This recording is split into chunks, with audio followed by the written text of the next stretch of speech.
Welcome back to the History of the Papacy podcast, a podcast about the popes of Rome and Christian Church. Prepare yourself to step behind the ropes and leave the official tour of the story of the popes and Christianity. I am your host, Steve Guerra, and I thank you for joining me on this journey. Hear, O Israel, the Lord our God is one Lord, Ararat, a city of refuge for the Jews. Mordechai Manuel Noah. Today we have one more short episode from the early religious history of the United States. We've talked about the very early development of the Catholic Church at length. We also talked about the surprising and just being uncovered right now history of the Orthodox Christian Church in that most aristocratic colony of Virginia. We discussed and explored those crazy times of the Second Great Awakening. In this installment, we're going to explore a really strange episode, maybe a footnote of American history. This time it is a bit of Jewish history. Like the last addendum episode from this series on Our Country by the Reverend Josiah Strong, this episode deserves just a little backstory because it shows just how interesting and honestly completely random history and particularly learning or really more likely discovering history can be. So not too long ago, my family and I went on an epic road trip to Yellowstone National Park, the Great American Road Trip. It very well may be the last time the whole family goes on a road trip together, which is a little sad, but I won't bore you with that.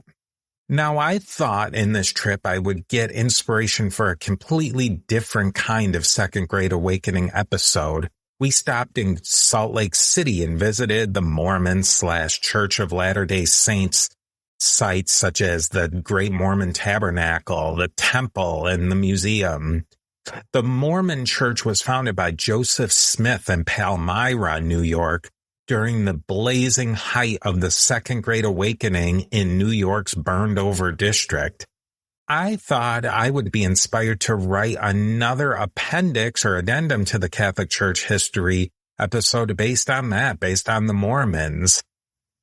But hold on, this isn't the connection that developed at all. It gets way more weird than that. So in a gift shop, my wife just happened to pick up and start flipping through a reproduction of a book called The American Frugal Housewife from 1833 by someone named Lydia Maria Child, who went by the pen name Mrs. Child. Mrs. Child wrote many books throughout her career, but she was a hardcore abolitionist in the full-on Second Great Awakening style. She also wrote books on how the American housewife could best manage her household. Some of her suggestions are very good. Anyone could definitely use them today. Some of her other suggestions probably would have made the most miserly American pass on her pointers, but this episode isn't about that part of the Second Great Awakening or burned over district period either, or on home economics tips and tricks. And life hacks, I guess you might call them today. So as we were driving for hours and hours on end, as you will on those sorts of trips, my wife would read little bits and pieces of the book to her highly captive audience. She then read a part, and even the most bored and zoned out member of our little party was shocked. The quote was, "Keep it in a firkin and it will keep good until the Jews get into Grand Isle." This required some further research, clearly. Was this a form of early anti-Semitism in early 19th century America? Was Grand Isle referring to Grand Island near Buffalo? It was the only Grand Island we were aware of at that time. What the firk is a firkin? So many questions. But we had plenty of time. And this is quite a story of the Second Great Awakening in the burned over district, but also a story of a very different sort. So let's get right into it. What we're going to discuss is a man who had a plan, or maybe not quite a plan, but an idea for a Jewish state or maybe a Jewish refuge, a place where the Jews of the world could have a place of their own. We could possibly call this pre- or proto-Zionism, but it is not Zionism in the modern sense at all. That movement was still decades away in the late 19th century. What we'll see in this episode was an early attempt to discover and answer a question that would grow louder through the 19th century. Where could the Jewish people go to find safety, dignity, and a future? There's at least 3 parts that need to be packed, like a massive amount of luggage from this trip. The first part to unpack from this quote is, what is a firkin? I had no idea myself, but simply enough, a firkin is just a storage container widely used in the 19th century to store all sorts of things, beer, butter, and other perishables. As with any other storage container, especially at that time period, the contents couldn't stay usable forever, so they had a definitive shelf life. So that's easy enough to get where the quote gets us started. Use this butter storage method and your butter will last a long time. In fact, longer than the Jews will get to Grand Isle. What the rest of the quote means will take a little bit more context. So the next part is Grand Isle, or as it's now known as Grand Island, is a fairly large island in the Niagara River between the United States state of New York and the Canadian province of Ontario. It's approximately the size of Manhattan Island and was discovered by the French. By the time of the American Revolution and for decades afterwards, the island was not very populated besides a few farmers and squatters.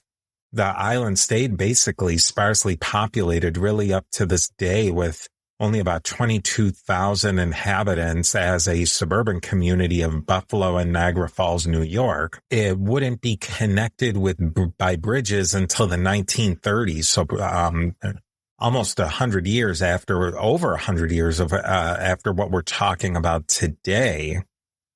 There was all sorts of really cool, different ideas or plans for this island because it was in between 2 nominally peaceful countries, had a lot of sparse land. So there was an idea to put the UN headquarters there as one early plan. But let's get back to the plan of a visionary, a man who I dare say is a visionary, named Mordechai Manuel Noah. He had a plan to make Grand Island a home for the Jewish people of Zion.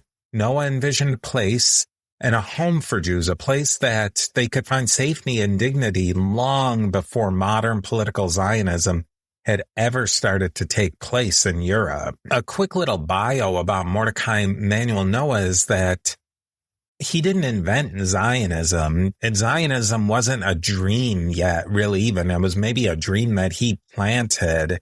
Really, Zionism wouldn't come around until the late 19th century with European figures like Theodor Herzl. And Palestine wasn't the only possible imagined place before the foundation of the modern state of Israel for a Jewish homeland. There was an idea of putting it in the former Soviet Union. There was even an idea of putting a Jewish homeland in Alaska. The Jewish diaspora history in Europe and the United States is incredibly interesting. And honestly, it's one of those topics where every little piece seems to open up into a much bigger story. The first Jews to come to what would become the United States were refugees from persecution in Europe. They had fled first to the Dutch Republic, and then in 1654, a group of 23 Jews moved to the colony of New Amsterdam, which would eventually become New York City.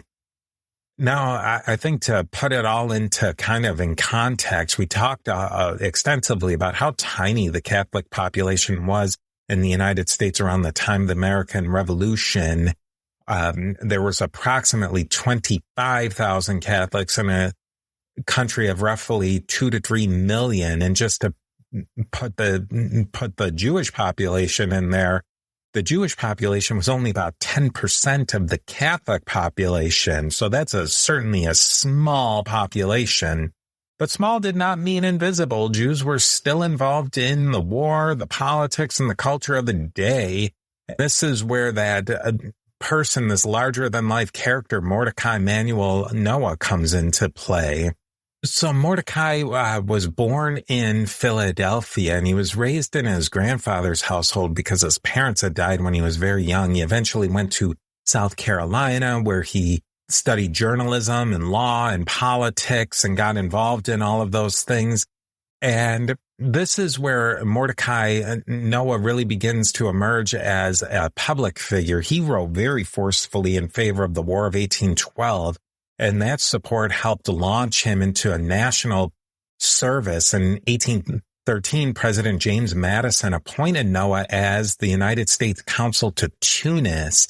And that was really an impressive feat right there. For a Jewish American in the early 1800s, this was a major moment. Noah became involved in the efforts connected to some American captives in North Africa, and that's a really interesting affair. And if you haven't learned much about that situation, or if you know a ton about it, it really doesn't directly affect anything in this story and the whole story of North African and Tunisian pirates. But in the end, Noah was recalled from his consular office, and it included the claim of one of the reasons is that his religion created an obstacle to his consular work.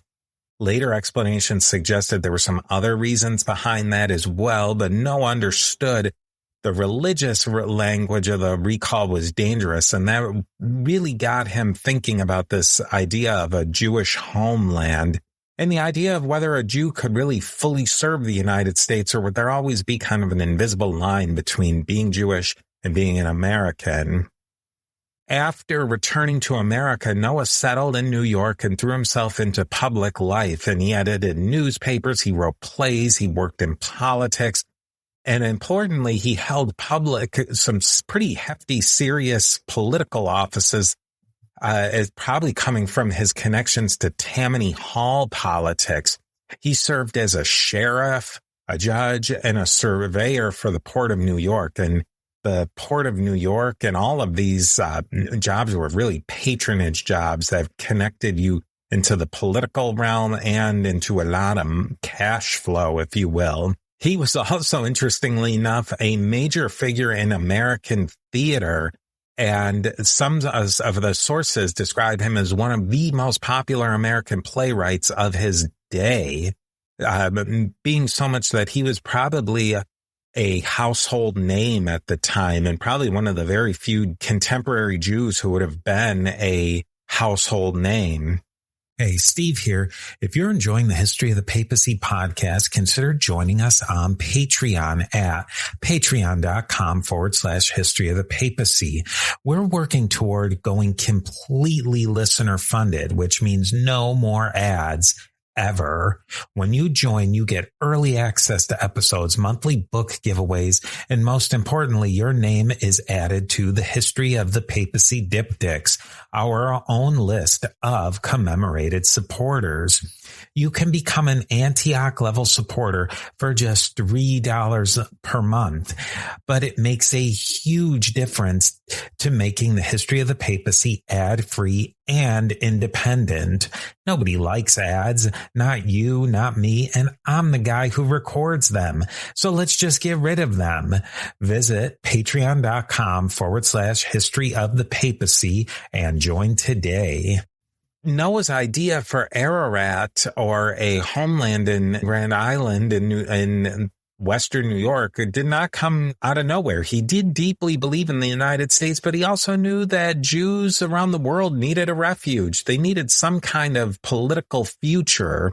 So going back to Grand Island in 1825, Manuel Noah decided that a mostly undeveloped island in the Niagara River could become something much bigger, and that would become Ararat, a city of refuge for the Jews. So now, knowing what a firkin is and what Grand Island is, let's start to explore what that something more for the Jewish people that Mordechai envisioned was, and what he wanted to build, why it really didn't pan out. The first step in Noah's plan was getting the land he would need for his new Zion. Noah got some help from what you might call a very early tech mogul or tech giant, a guy named Samuel Leggett. Leggett introduced the incredible innovation of gas lighting into homes. That was a revolutionary technology and gave him a little extra money to invest or donate as he saw fit. Leggett purchased about 1/5 of the land of Grand Island, and Noah had plans to purchase the rest in different parcels.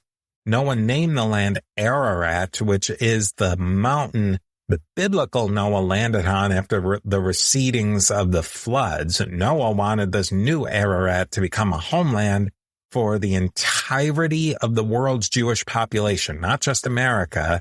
And that was really a very tall order for several reasons. Practically speaking, there were thousands of Jews in America alone, and about 7 million Jews worldwide, mostly living in Europe. That's a lot of people to place on a grand, but not particularly large island, which contained basically no infrastructure. In the late 1820s, the United States and Buffalo specifically were rapidly growing, but Buffalo was still a relatively small town on the frontier with just a few thousand people. The city would grow quickly because of the Erie Canal, but we're still really talking about a frontier town.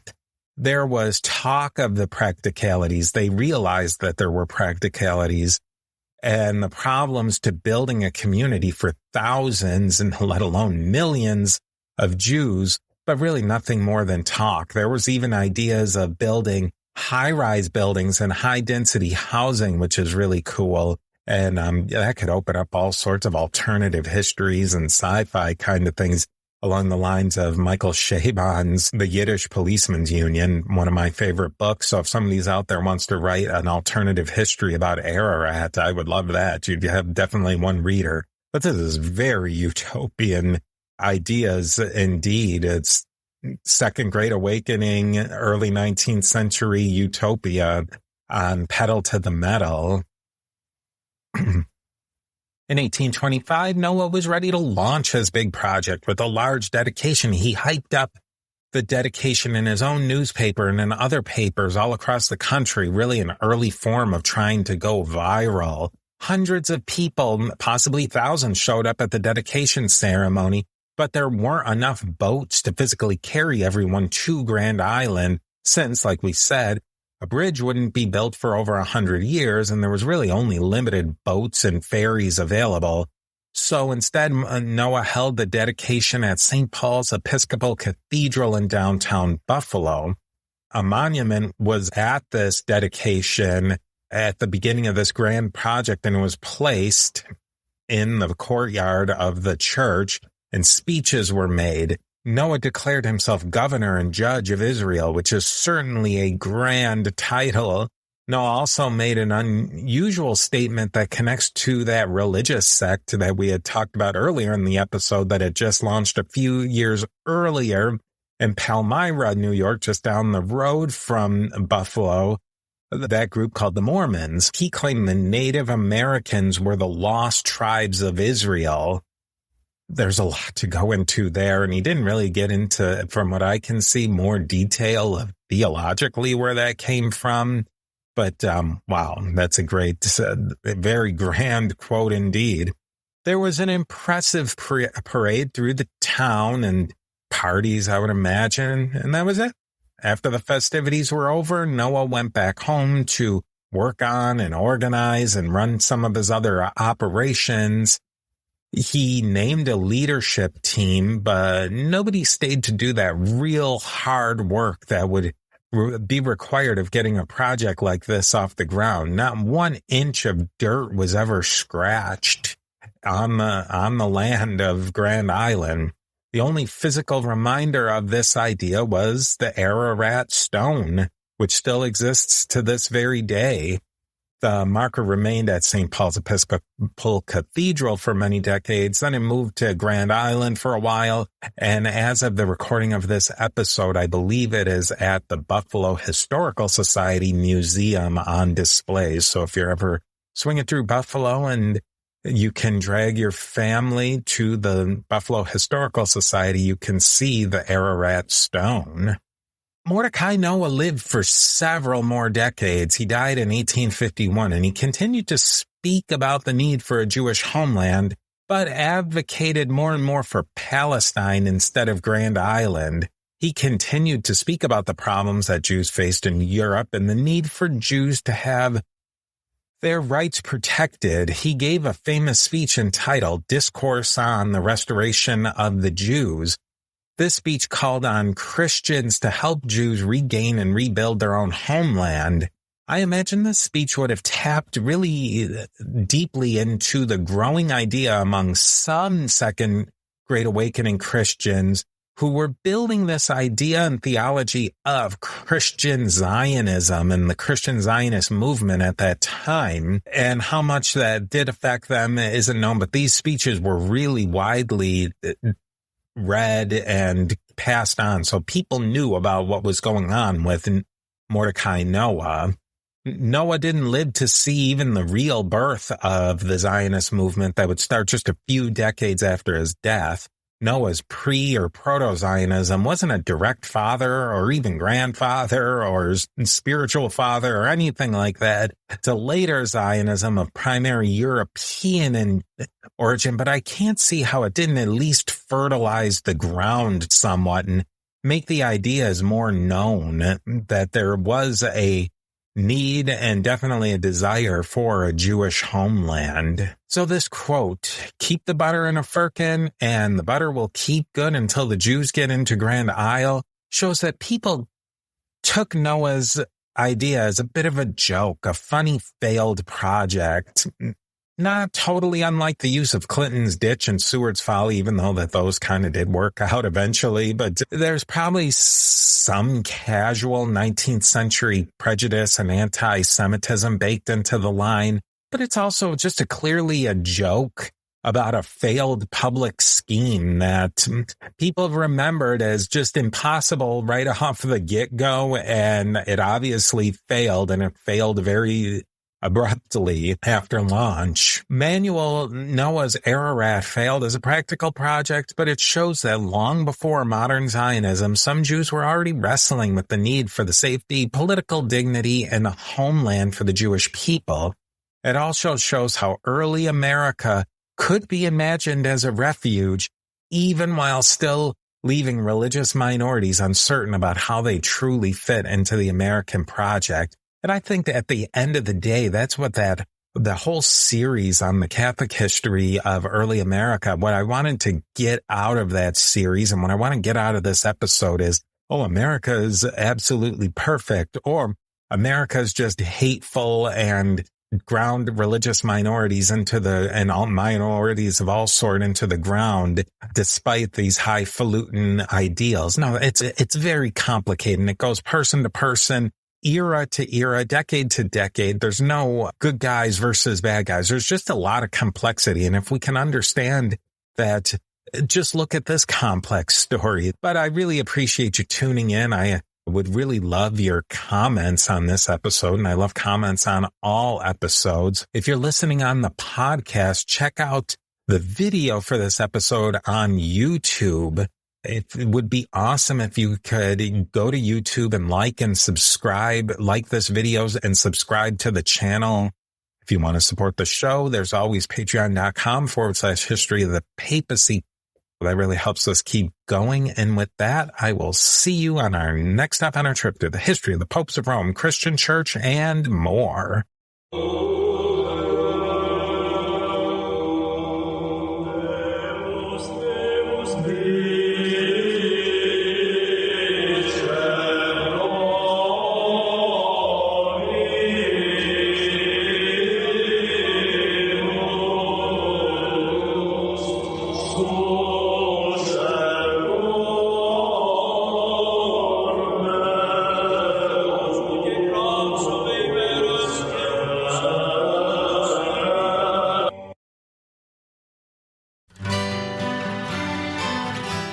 The Historical Jesus Podcast is the sweeping saga of the life and times of Galilean Jesus of Nazareth, as well as the faith, religion, and church founded to honor and disseminate his acts and teachings.